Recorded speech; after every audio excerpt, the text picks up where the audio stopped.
Good morning Saharsa. मैं हूं फरहा और आप देख रहे हैं सहरसा नाउ। आज है 5 जून, दिन शुक्रवार। रुक करते हैं बड़ी खबरों की ओर।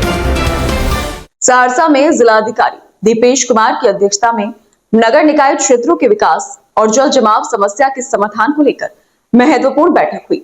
डीएम ने सभी नालों की सफाई 15 जून से पहले पूरी करने का निर्देश दिया। जल जमाव की स्थिति से निपटने के लिए प्रत्येक वार्ड में दंडाधिकारियों की प्रतिनियुक्ति की जाएगी। साथ ही व्हाट्सएप ग्रुप बनाकर त्वरित कार्रवाई सुनिश्चित होगी। नगर निकायों को विकास योजनाओं के प्रस्ताव शीघ्र उपलब्ध कराने का भी निर्देश दिया गया। सहरसा में जीविका और पंजाब नेशनल बैंक की संयुक्त समन्वय बैठक आयोजित हुई। बैठक में स्वयं सहायता समूह को बैंकिंग सेवाओं से जोड़ने, ऋण वितरण, लंबित मामलों के निष्पादन और नए रोजगार अवसरों पर चर्चा हुई। राज्य परियोजना प्रबंधक मनीष कुमार ने कहा कि वित्तीय समावेशन से ग्रामीण महिलाएं आत्मनिर्भर बन रही हैं। जिला परियोजना प्रबंधक श्लोक कुमार और पीएनबी के मुख्य प्रबंधक अविनाश कुमार ने बेहतर समन्वय पर जोर दिया। सभी ने महिलाओं के आर्थिक सशक्तिकरण के लिए मिलकर कार्य करने का संकल्प लिया। सहरसा जिले को 3 वर्षों के लंबे इंतजार के बाद पहली जिला युवा अधिकारी के रूप में तृप्ति जैन मिली है। उनके पदभार ग्रहण करने से माई भारत के स्वयं सेवकों और युवाओं में उत्साह का माहौल है। कार्यक्रम में बड़ी संख्या में युवा स्वयं सेवक शामिल हुए और नई जिला युवा अधिकारी का स्वागत किया।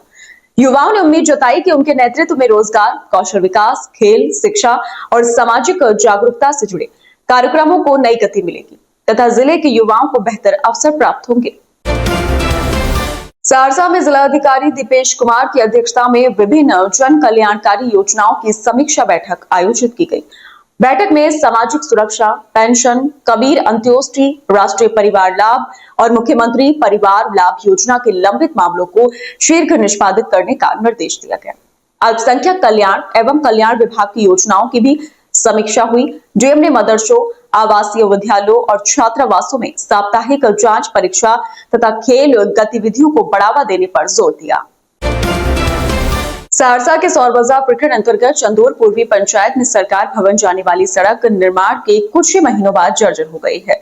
स्थानीय लोगों का आरोप है कि दीपावली और छठ के दौरान बनी इस सड़क में निर्माण के समय गुणवत्ता का ध्यान नहीं रखा गया। ग्रामीणों का कहना है कि घटिया सामग्री की शिकायत अधिकारियों से की गई थी, लेकिन कार्रवाई नहीं हुई। लोगों ने चेतावनी दी है कि समय पर मरम्मत नहीं हुई तो सड़क पैदल चलने लायक भी नहीं बचेगी।